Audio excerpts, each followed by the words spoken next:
thrill a minute, neck twisters, spine shakers. Rides like this are a lot of fun once in a while and for some people. But few of us would like to do very much traveling over the waves of a roller coaster. These are only a few of the devices that man has invented to give himself a thrill and a pain in the neck. Sudden ups and downs are all right in an amusement device, but automobiles haven't much use for them. The automobile engineers know that in our motor cars, we want comfort and a smooth, level ride. Even when we want to travel on the level, the ups and downs, the waves in the Earth's surface, complicate the problem of getting a smooth, comfortable ride. The bumps and dips in the Earth's surface over which we travel have been reduced. Great progress has been made in leveling and smoothing out roads and highways. But automotive engineers have long known that all roads can never be made perfectly smooth. Even the smooth, paved roads have long, gradual waves, or small, sharp bumps that have different effects at different speeds. The wheels of our motor cars follow these waves, moving up and down with each change in the surface of the road.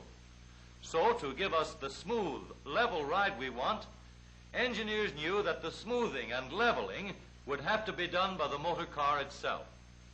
Between the moving wheels and the passengers, some sort of a bump leveling device is needed. Let's see for ourselves the method by which the engineers have approached and solved this problem. Here is a wheel, fastened so that it is free to move up and down. The wheel rolls on a moving belt, rising and falling whenever it strikes a bump.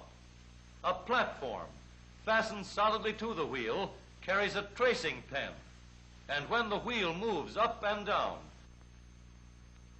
the tracing pen draws a line which shows the movement of the platform. To get a true picture of the up and down movements, the tracing paper moves at the same speed as the moving ground belt. We'll start the model running. Now, the traced line gives us an exact picture of the up and down movements of the wheel and platform. Let's see what happens when we use more speed.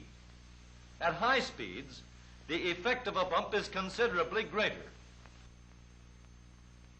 In slow motion photography, we can see that the wheel climbs the bump and bounces into the air. Of course, this jolting is passed on to the platform.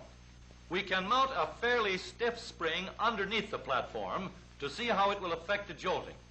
Now, let's watch it in slow motion photography.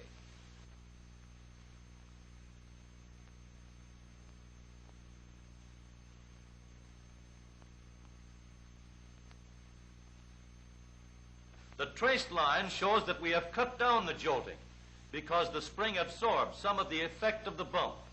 Let's substitute a soft spring for the stiff spring that we have been using. A softer spring gives a smoother line because a soft spring is able to spread out the effect of the bump and act as a better cushion against the jolt of the wheel. But when there are 4 wheels mounted in 2 sets, front and rear, as in the motor car, the problem is complicated. Until recently, the front springs of the automobile had to be stiff to keep the axle and front wheels in line. If one set of springs is stiffer than the other set, the stiff set will bounce harder and faster. We can see that this unequal springing, stiff springs in front and soft springs in rear, causes pitching when the wheels strike a bump.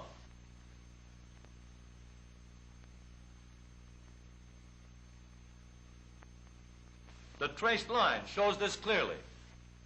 The only way to eliminate this unequal springing and make the front springs soft is to give them only one job to perform, the job of absorbing bumps.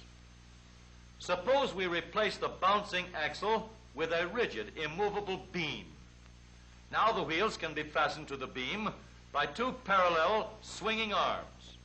The wheel is pivoted so that even when the arms are tilted by a jolt or bump, the wheel remains vertical and in perfect alignment. And so now, in place of a stiff spring, we can use a soft spiral spring to absorb the jolts and level out the bumps. Since the rigid beam and the swinging arms keep the front wheels in line, there is only one job left for our springs to do. With both front and rear springs equally soft, the platform is held in balance.